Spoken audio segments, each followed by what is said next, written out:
What's up, Haunted Hearts? It's Brett, your haunted therapist. Today's guest is someone so special to me, a dear friend, a mentor, and creative force who has shaped the world of conscious media for more than 3 decades, Kat Miller. Kat is an award-winning producer, visionary, storyteller, and founder of Passionate Living, the global TV series that reaches over 1 million viewers every month. She's also the former CEO of WBBZ-TV, where she led the station to 3 straight years of profitability before stepping into a consulting role to pursue her own creative projects. But her story begins long before that. In a childhood spent inside haunted houses and around her mother's health food and metaphysical bookstore, where psychic classes and energy readings were just a part of daily life, she grew up at the intersection of science and spirit, earning a biology degree before founding Holistic Health Journal, an international magazine sold in every major bookstore that bridged the mainstream media with national healing, featuring contributors like Deepak Chopra, Andrew Weil, and Neil Donald Walsh. In our conversation today, we talk about the ghosts that guided her, including a compassionate shipyard captain spirit who saved her life as a teen, her years hosting Tibetan monks at her home in Santa Barbara, and how quantum physics and neuroscience are finally catching up to what the mystical has always known, that energy can never be destroyed, only transformed. We also dive into Kat's incredible film work, from her role as associate producer on Baristas versus Billionaires to her upcoming documentary In Search of Seth. Through every chapter, musician, publisher, producer, CEO, and single mom, Kat has lived by her grandmother's words, leave a place better than you found it. So settle in, light a candle, and enjoy this deep dive into passion, purpose, and the energies that connect us all.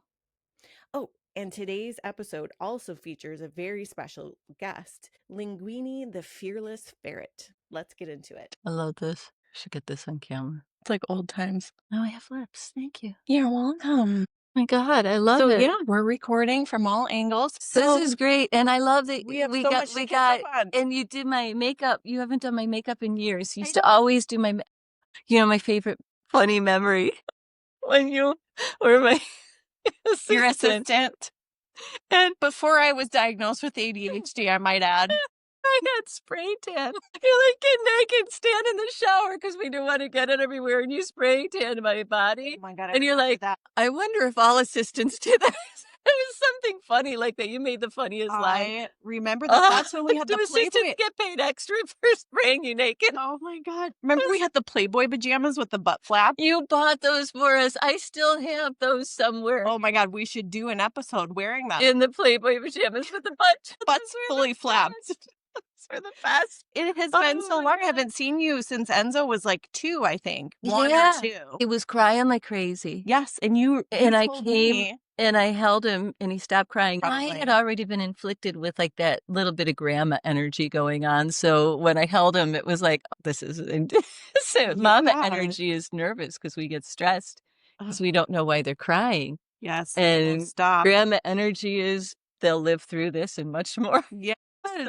That calmness just kind of calms them. Are you down. mama or grandma? Oh, wait. Linguine. We should introduce Linguine. Yes. We have to give him a paranormal name. Because this is the Haunted Therapist podcast. Oh, well, he is definitely the Fearless Ferret. He's like liminals where I've done like on AI where I'm like in the futuristic warrior goddess thing, and he's my fearless armor on my shoulder ferret. I love you too. He's so cute. I love you. Yes, he is so cute. I guess I'm grandma energy because technically he's Eli's child, but or is he your grandmother? Because we have a German Shepherd, a male, who we call one of Enzo's grandmothers. Oh, maybe because he's always worried. I think I think Linguine might be my soulmate in the form of a ferret. He sleeps on my chest in the morning.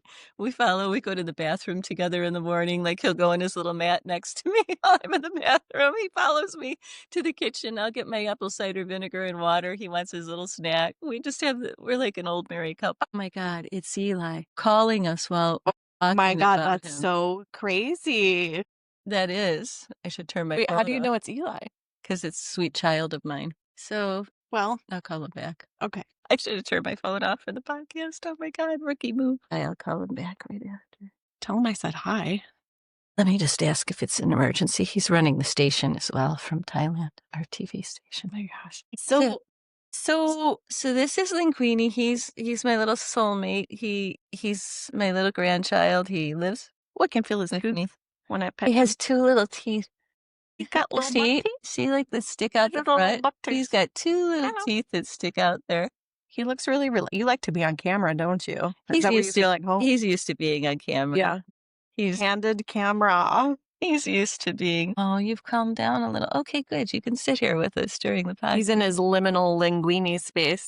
I've contained him enough this morning that he's like, all right, she's not going to chase me around. I might as well just acquiesce. So let's start from the beginning, if you don't mind. No. Like, this podcast is all about healing from haunts, if you will, and the ghosts of traumas past. Oh my God. So we might have to make a 15-parter if we really get into it. If it's us, It might need to be an ongoing, lifelong. Yeah.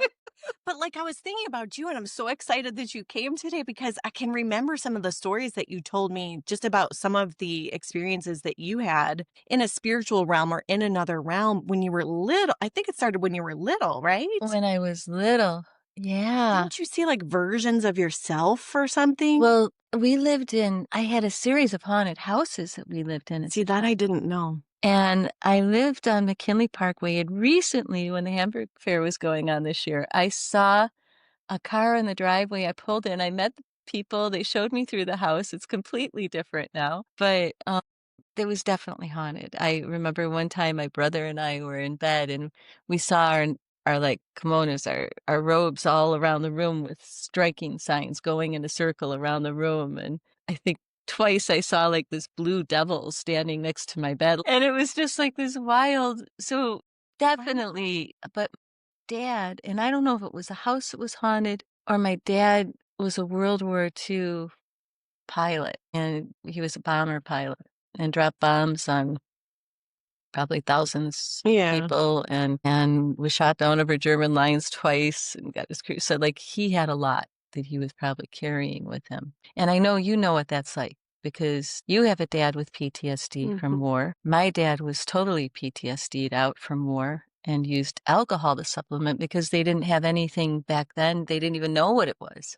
And so, different times. Which is another thing that I fold into this podcast that I try to meet the convergence of mental health or psychology and the paranormal, right? Which is a table that those two never sit at that table together. So that's why I'm like, that's the table I want to be at. Got chills. Because it's true. Because you think about it, not only do they have PTSD from the terrible traumas that they went through, but they're probably carrying karmic energy. They're probably maybe even carrying some of the souls that died around them or that they were responsible for, who knows how it works completely on the other side since we're not there currently, unless we are, and we're just doing this podcast from over there. I have no idea. We have no way of knowing. We do a podcast. Either way, your hair looks great. Whichever space we're in. That was mine. What do you think, Linguine? Linguine's like, oh my God, get me out of here. Protesting spirits. That's fascinating. I've never heard anything like it. And it's so specific. I wonder if that was land energy. I think the signs were saying like help and different things. It was very strange. And then I moved to the city for a year with my mom and her partner. It was horrible. And I took refuge at my grandparents'. That's where Grandma and Grandpa Riley. And it was out on the farm, and we lived in the haunted house in Colden. And all the neighbors knew it was a haunted house. Everybody claim this was a haunted house. It was like 197 acres, and it was this house. It was a couple hundred years old. We found like I took the haunted room of the haunted house because it had a back stairway, and I could sneak up in my teens when I was past curfew up the back stairway. So I wanted that room, and nobody else wanted it anyhow. And every night I would close these two little cubbies that went to nowhere on the side of the room. Every morning they'd be open. And then years later, I went back and they asked me about those cubbies in the back room. And I said, oh, they're still here. And they looked at me funny and I went, nothing. Wow, I didn't know all of that. Yeah.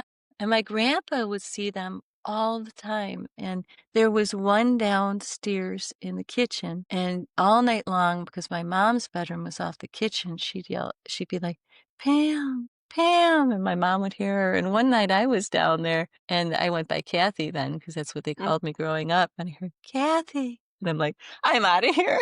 And then on the second floor, there was like the ship's captain. So ghosts are, I found, very specific to the parts of the house that they hang out in if a house is haunted. And a lot of neighbors had seen this ship captain, and my grandpa used to see him. And I was going through an incredibly difficult time in high school because I had traumas when I was young that I didn't tell anybody about. And I carried guilt about it and shame. Everybody thought I was so happy at school because I smiled and I always stuck up for the underdog. But at home, I was contemplating leaving the planet. And I didn't want to do that and hurt my family. So I stayed, but it was torturous. And one night I woke up and this ship's captain was sitting at the bottom of my bed looking at me. But I didn't feel scared. It was calm energy. And I heard him, and it wasn't like speaking in words. You know how it's like a telepathy thing? And he sat there and he looked at me and he said, it wasn't your fault. You're a good person. It wasn't your fault. And that was the first time anybody saw me or knew what had happened to me. Release of crying and just like relief that somebody knew what had happened to me and saw it and said it wasn't my fault. And so that powerful. ghost probably saved my life, and as odd as that sounds. And help comes in many forms and often in yeah. an unexpected way too. Like Yeah. how validating of that ghost or apparition or energy form, almost like a guardian angel energy. Almost like a guardian regardless. angel, Yeah. exactly. With such compassion in his eyes. And he looked like an old-time ship captain. He had the beard. He was like the ghost in Mrs. Muir, like that old show that used to be on. And Oh, it sounds like the guy from Jaws. Roy, yeah. But it was such compassion and such openness. And so I feel so strongly that that when we die, it's not the end, that there is something. I've had all these, I grew up in my mom's jewelry, health food, ESP store in the 70s when I was 12. She had a jewelry, health food, ESP store in Allentown, Brilliant. the progressive area. Yeah. And, so her partner would teach all these psychic classes and aura reading and energy healing. And I sat through hundreds of hours of that through my teens. And so, it was an interesting upbringing, but I think maybe it opened me up to things in a way that I might not have been had I not had that strange childhood. Yeah. Right. Like the strange childhood, as you call it, helped make almost like a stable foundation for you to then be able to take in and file away in places that made sense. The ESP store, Right. which then the next step of that, you were able to have these amazing experiences, which we'll get into, helped you file away and make sense of that new information. Right. And it just kept going on and on. It kept going. It set me on a path because I was starving for mainstream. So when I left high school, I went for a mainstream biology degree, 5-year degree. I immersed in it. And I thought it was going to dispel everything that I grew up with because my mom's partner had a lot of natural talents, but he was also a charlatan. And I noticed there were people that were legit and that weren't growing up. And so I was surprised when a lot of the things that made sense, like the energy healing and different things like that, when I hit college, I realized that a lot of what I grew up with, that I couldn't explain that I thought would be dispelled by mainstream science was actually supported, but they were speaking in two different languages. Einstein is often attributed with saying energy can't be created nor destroyed, and it has the ability to be transferred. And that explains almost every energy healing, modality there is. And so, and then when you get into quantum physics and everything that they're uncovering now, it's mind-blowing how science and that mystical world that we've often just put in a box as spiritual are now coming together and supporting each other. And a lot of the tenets of each we're understanding so much more how it's all related. It's all one. It isn't separate. That's why I'm doing this. I swear that was my call to it. Because psychology, right? Like, so I have to take into consideration, like, is this a mental health issue that somebody might be having? Obviously, I have to rule that out first. Right. But then as long as that's able to be ruled out, then we get into the good stuff of like, it's about the meaning too that this person is making of the experiences. Right. But it's such an interesting contrast. Like, is it a haunting or is it something mental health going on? But where's the healing? Either way, where's the healing for that person? It's, and energy can be transferred. It's interesting. There was a celebrity in town recently that I spent a little time with. Do you want to say who it is? I'm not going to say who it is because I don't want to, put that out there, but somebody pretty famous. And they came into town just to support a film that we were doing for the day.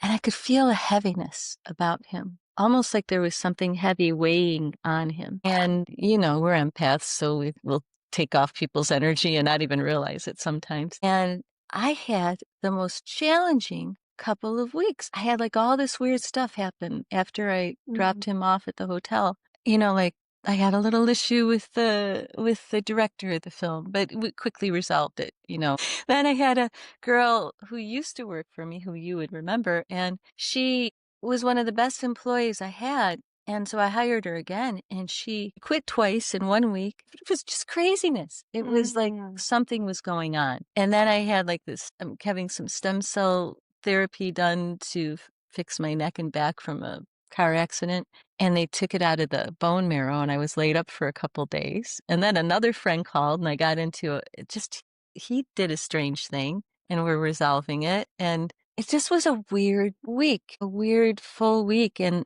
I couldn't help but feeling that there was something hanging over my head. And that person that came into town had something that happened in the news where they had had an accident shortly after. So something was hanging over. And then I did like this Reiki thing and cleared it. And I felt better since yesterday. So I do think energy can be transferred, and we have to be careful. Because like you say, when you have your patients, how do you know that they're not carrying energy? Maybe that. Or they don't know how to put up their walls, and they're constantly getting an infusion of bad energy from a relative or somebody in relationship with them. Exactly. Yeah, intention matters, right? Like being very intentional. You have to wake up and set your intentions. It's so important because, right, like life happens, but life is also happening in the spiritual realm or the energetic realm as well. So to be intentional and to also have coping skills or grounding skills after, right? Whether even if it was a good event, to be able to bring yourself back to yourself and bring yourself back down, right? Because you might be absorbing other people's energy as well. Right. But speaking of celebrities, I love that you do that, by the way. Yes. Thank you. Well, you've been an inspiration to me as well. You taught me a lot. I mean, we spent a lot of time 20 years ago together. And I told Brett when I got here today, and like I say, I don't even know if you knew that about how I felt, but you are the closest compadre I've ever had. Because we talked about everything. We shared everything. We weren't afraid to say anything to each other. We could share our deepest, darkest stuff. We laughed our butts off constantly. We were doing antics that we could probably write a book about. Part 2, maybe Patreon. But yeah, you started Passionate Living, and I kind of want to get to all that. But, those are the years that I remember spending with you. I mean, you started it way before you met me, but just speaking of celebrity, like this is before I knew I had ADHD. I was your assistant, and you were doing the Natural Products Expo in LA, Los Angeles, and I flew us to San Francisco. So that was fun. And then we had to rent a car, I think, right? And drive to LA. It was a fun adventure. It was an adventure. But gosh, the experiences and the people that I was able to have and meet just because of you, like you have this riptide of effect on the people in your life and around you just because you're living your truth and your passion. And I mean, I have with me on my couch the host of Passionate Living, and I don't know, you're one of the most passionate people I've ever met. So I wanted you to be able to talk about yourself and your passions today. Thank you. And maybe how it came about. Well, it's interesting. What did they say? You teach what you need to learn most. I haven't felt so. I feel like I have been just in work mode for the last decade. When you and I were working together, I had Holistic Health Journal. And that was because of my experience growing up in my mom's jewelry, health food ESP store, and then my mainstream degree, and realizing that relationship. I think that a whole series of different things happened before I started Holistic Health Journal. I was really passionate about learning more about integrative health because I saw my dad die in a hospital, my grandpa die in a hospital, so many people I love. And I knew I could have helped him if I had more knowledge. And I knew just mainstream wasn't the way to go because I had seen what that had done in my life. And I knew alternative wasn't just the way to go because either of the extremes, and to marry those two worlds. So when I started that as a newsletter in Buffalo, New York, it quickly grew. I got it into all the major book chains in the US and Canada. And by the time my review board, I was living in LA with Stephen Simon at the time, the film producer. And my review board composed of Deepak Chopra, Andrew Weil, Neil Donald Walsh, Kenny Loggins found his way, all these characters, and a lot of Larry Dossey, all these amazing Hyla Cass, who's become a dear friend through the years, an MD, all these amazing MDs and forward-thinking people, environmentalists. And it was this wild ride that I never imagined taking from this little newsletter in Buffalo, New York to a magazine that was distributed in every, like I said, major book chain in the US and Canada.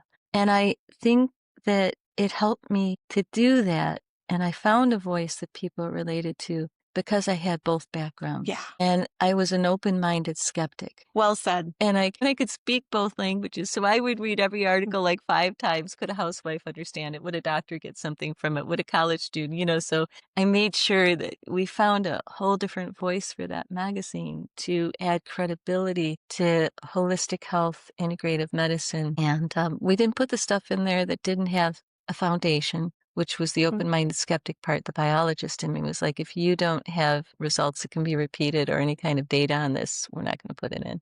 But it was a pretty wild ride. And that's what took me to Passionate Living. Saying that, it makes me think of, I think, one of the struggles that the paranormal community has, because they often cannot replicate, like, you'll have all this scientific equipment and go on these paranormal investigations, and they often can't replicate like an EVP that they capture or something like that, which is what keeps it out of the scientific field. And yet so many people have so many evidential stories where it does sometimes get repeated, but you can't force the spirit world on command to repeat something. And that's a different thing than like the holistic health or the therapies, what you're talking about, definitely. Because you can't repeat an EVP. You can't. I had a ghost walk business in Santa Barbara as one of my side projects. These are all the things I do underground because I try to keep my credibility factor for the scientific factor.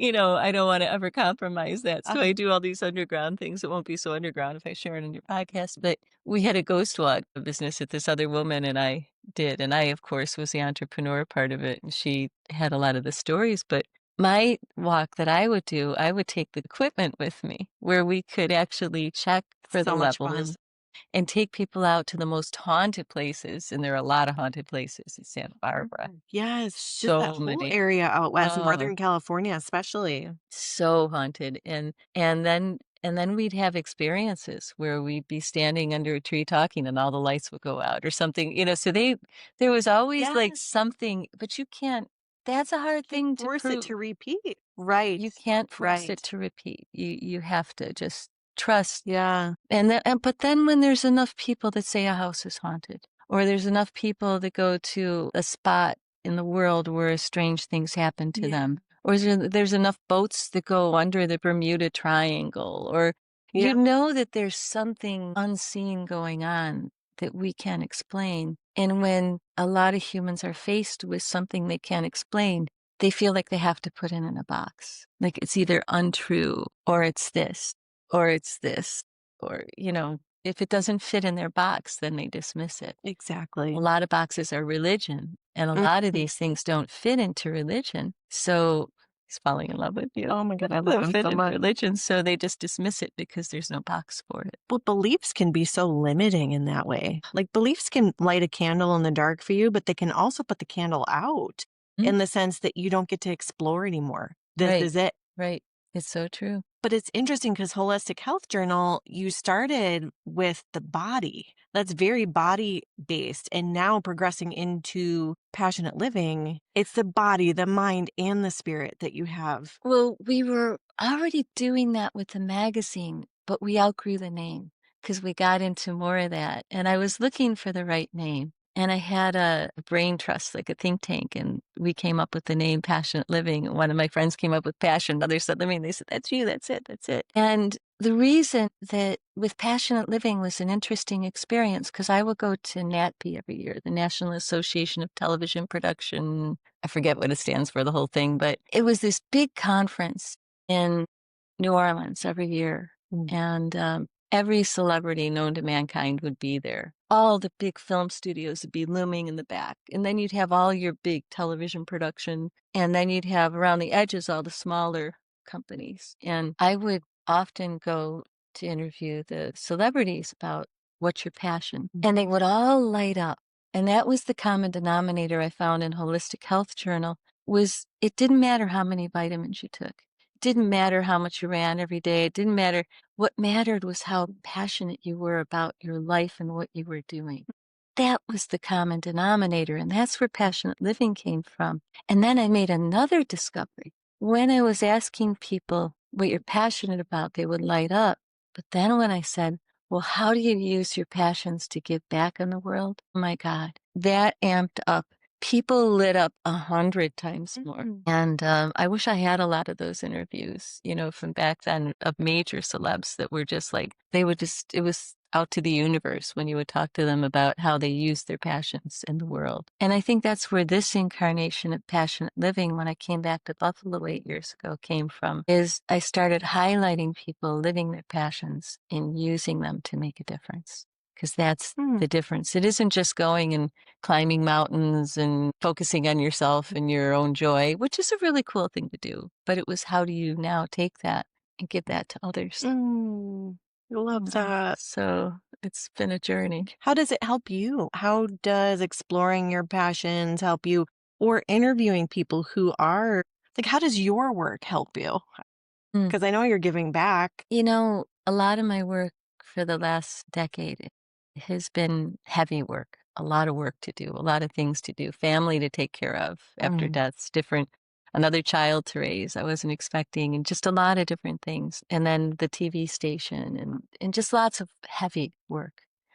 And passionate living, when I started doing it again after I came back, even though it was more work added to that already huge amount of work, that was my mental health, was doing that show, because that was my way of giving back. If I could inspire one person to get off their couch and to go out and live a dream that they've been on the edge of doing for years, then my life is complete, right? It's like, so, and it was during COVID when everything was shut down. And I had done Passionate Living years ago in LA and then hadn't done it again. But ours was the only station open because it was an independently owned station. And we all went in every day. But I wanted to do more. And the owner said, do Passionate Living, do your show. And I was like, I could do that. I could Zoom. And I, like about 5 shows in, forget Zooming, out interviewing everybody through the pandemic because I could see it was going to be one of the biggest mental health crises ever. I could just see it happening. And it was like, now more than ever, I just wanted to spread light, spread light, spread light in the middle of this darkness. And that's where this incarnation of passionate living was born. And we just finished season 6. We did Seth last night. I saw show on Seth, which is right up your alley. Powerful stuff. Powerful stuff. And I forgot about that Seth Speaks book or series. Like, yeah, you dug up some ghosts with that one. That was cool stuff. You know what's funny about Seth, for anybody who doesn't know who Seth is, Jane Roberts was a writer back in the 60s, 70s. She had a book that came out, Seth Speaks, because she was channeling an unembodied spirit called Seth, right here in Elmira, New York. It was a best-selling book. There were a couple best-selling books. Like, this was huge at the time.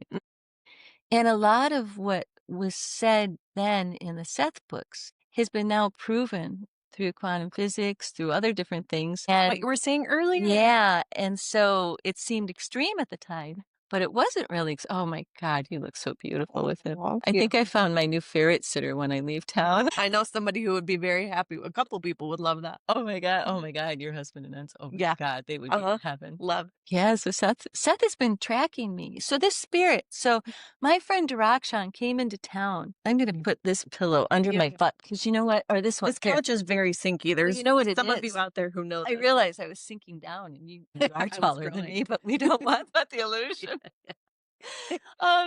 But I went, my friend Dirakshan, who I know, we used to co-host the Tibetan monks together when I lived out west. And these monks from the Drepung Losling Monastery would come stay with me in Santa Barbara. For 4 years they did that.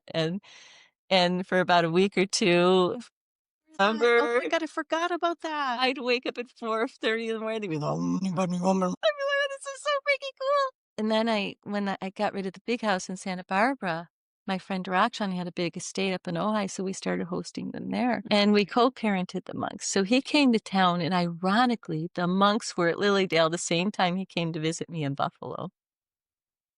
He's never visited me in Buffalo, and the monks were there, so we went and saw our monks. No coincidences. No coincidences. And then he said, well, I have a friend from Ojai who bought the house where the Seth books were channeled in Elmira, and I really want to go see her and see the house. And I'm like, okay, road trip. So we drove to Elmira. It was raining, pouring rain. We got there. We went in. Oshara, who's become a friend, she owns Seth House. She has her own crazy story of how this came to her. And she took us through the house, and I didn't have a camera with me, but I always have my mics, either my Rhodes or my DJIs right in my purse, like you. Grab them, throw the mics on. I had my iPhone. So I filmed it. I filmed the monks and I filmed her. And we normally do professional shoots for the show, but this one was shot on the iPhone. And when I got to the room where Jane Roberts channeled, I felt like this serious energy, almost like something I wanted to channel. It was weird. And then we got downstairs and there was this young guy from UB in the film department, and he was reading a line in a Seth book because all the Seth books were scribed by Jane Roberts' husband. And so he wrote a line, all the lights just went out in Elmira. So he couldn't write anymore. Just as he read that line, all the lights went out in the house. And then I looked out the window and all the lights were out in Elmira. Now, that was pretty freaky. So we produced that show. So many people loved it. And fast forward, I think Seth got a taste of television. Because now my girlfriend, Kate, who ironically I know through Dirakshan, and we did the first show in season 5 with her and her LA loft at the brewery. It's called the Brewery, and they have all these artist lofts where people live and work. And she makes these 360-degree films that they show at planetariums and stuff, really amazing things. And she starts dating this guy, and she's like a soul sister. And she goes, he's from Australia. I'm like, Kate, you're dating a guy from Australia? What are you doing? Anyhow, she tells me he runs the Seth Society. He's the president and founder of the Seth Society. And I'm like, oh my God. He saw her show and he saw the show I did on Seth. And I just did this show with him. And now we're doing a documentary starting after the first of the year. Oh, cool. And it's going to be in search of Seth. And so this is a story that needs to be told a little more in depth. Well, nobody's ever done a documentary on her. Exactly. And it was an amazing story, this woman. So it's so exciting. funny how Seth his now keeps cycling back in my life. And I think that when I was there, Seth was like, oh, she can put me on camera. A taste of TV. I want more. But again, and now I want to film. It is very addicting. I mean, same, Seth, same. Seth is tracking me. That is very cool. Well, I haven't heard of a project on that level that you've done outside of your own, obviously, since you were working with the Celestine Prophecy. Well, I worked with Robin, yeah, on a couple of his films. I AD'd, and then I was a production manager on his films. The one with Ed Asner and Judge Reinhold. That's where I got to be such good friends with Ed Asner. I was on that film. Which, thanks to you, I got to go out to dinner with him. I was so nervous. Oh my God, to be in your 20s. The youth is wasted on the young. I was so nervous, but he was such a sweet, charming man. He became one of my dearest friends. I know he did. I miss him terribly. Yeah. But I've worked on a lot of projects since then, and it's been a joy. And we just had a film in Buffalo that I was an associate producer on called The Baristas versus the Billionaires, about the Buffalo baristas at Starbucks who unionized because the treatment was really not great, and they unionized and said, we can do better. And I loved the story. The filmmakers are dear friends of mine. They're like Emmy Award-winning and Academy Award-winning filmmakers. And they came into town, and most of it was shot at my house. It's like this big house in the Elmwood Village. And it was like, how many parts of the house can we use to make it look like multiple sets? Hey, permaculture. Use what you got. So, and then the Seth project's coming up. And then I have another project, hopefully next year, that I'll be able to pursue. I have Richard Roundtree, the original Shaft. Richard was a dear friend. I have his entire story in his voice on my computer. And it's like, that's a story I want to tell, because I think it's an important story to tell. Powerful. Yeah, he and Sidney Poitier were really two of the first A-list African-American actors in Hollywood. And he was the first Black man to be able to wear a mustache on the big screen. So, I mean, it's extraordinary. The stories are amazing. Yeah. So it's a journey. So I'm still having fun doing all this stuff. Oh, you haven't changed a bit. You haven't either. You look amazing. So maybe, off our Patreon, we can disclose what kind of magic you perform to stay literally frozen in time, inside and out. I love you. But that's what happens when you're beautiful on the inside, too. Well, look who's talking. Thank you very much. Thank you. Gorgeous. Thanks for beautiful, bright. You're talking to Linguine. From the moment I met Brett, and you should all know this since you're watching her podcast, she is the brightest light. And she's been through some rough stuff, which I don't think you can counsel people unless you've been through a lot of stuff yourself, and come out of it every time brighter and brighter and brighter. So your true essence is showing more than ever. And I love her. You're just like the most amazing, heart-centered, beautiful, funny. I could go on forever. Well, that's just how I've always felt about you. I've always just. Yeah, I think that you saw things in me that I hadn't seen yet, because I met you when I was in my late 20s, I would say. And like I said, I hadn't been diagnosed yet with ADHD. So I didn't fully understand or grasp maybe what I could have done better yet. And especially because you're in your 20s, so you don't fully notice anyways. And you had an interesting upbringing. I mean, your parents were living off the grid when they had you. Let's talk about hand hewing a log cabin in California in the middle of nowhere in the wilderness to overcome your dad overcoming his PTSD and Vietnam traumas and being raised. I mean, you had an eclectic upbringing. Yeah, eclectic is right. Yeah, but my dad brought us together. He did. He's always gifting me things. Beautiful soul. Beautiful, beautiful. He is, isn't he? He's the best. Yes, he has natural talents. You talk about people with psychic ability and ability to heal and do things. Your dad has real, and doesn't even know half the time or even what to do with channels. He's really good at being that hollow bone. Yep. Speaking of ADHD, you did some work with Daniel Amen. Yes, and Daniel Amen, he's written like 30-some books at the time. He's probably written 40-some now. I helped him ghostwrite a book, but we were dear friends. Daniel Amen does the SPECT imaging. He's Oh, yeah. spec imaged my brain and my What's son's in there? brain and Eli's brain. Eli has little ADHD, which is why he was so would like to bicker a little bit growing up, because Daniel told me that it was because it stimulates that part of his brain to keep it active. Yeah, we're not just contrarian for no reason. Right. It's stimulating parts of the brain that need stimulation. And so he said science that treats people and gives them drugs and never looks at the organ that we're treating. And so often mental health issues aren't just mental health issues. They're physical health issues. Yes. Something's going on with the brain. Something's going on with that. your hormones being off balance. I always start there with a client. Always check on that first. You being a counselor, when I following you through the years, watching you, I thought, oh my God, thank God she's going to help so many people because of your open mind, because of your insightfulness, because of what you've been through, but because of your awareness too about looking at the whole person. Holistic health. Holistic. Cool. So anybody that sees you is blessed for sure. If you haven't, this is your girl. Tell people how they can tune in and watch more of you, more of your content, Passionate Living and all that. How do we find you? Well, we have a website that needs updating called passionateliving.com. We have a YouTube channel.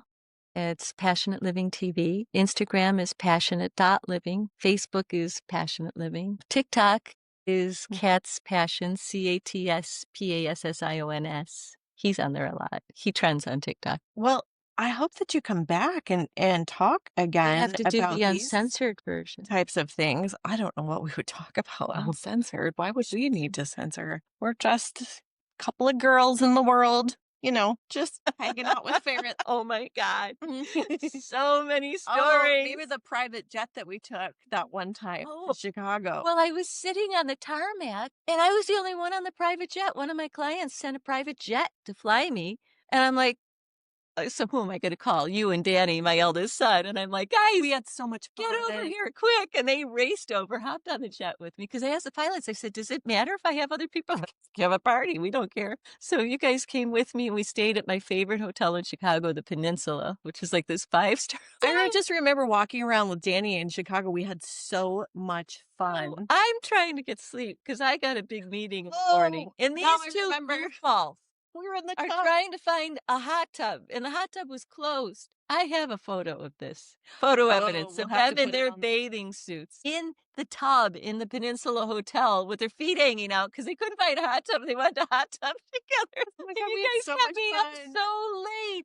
Yeah, we had a lot of adventures. Yes, we did. We did. So you'll have to come back. But I love talking to you. Thank you so much for coming in. You were just the most gloriously magnificent, spiritual. There's so many things you talked about today that I didn't even realize, like in your early life, as much about like your father especially, and just the effects that or the stairway that you went through of building on all the things that you've experienced, the spiritual aspects, the haunted aspects. Oh my gosh, there's so much more that we could talk about, but you're just the most magical woman.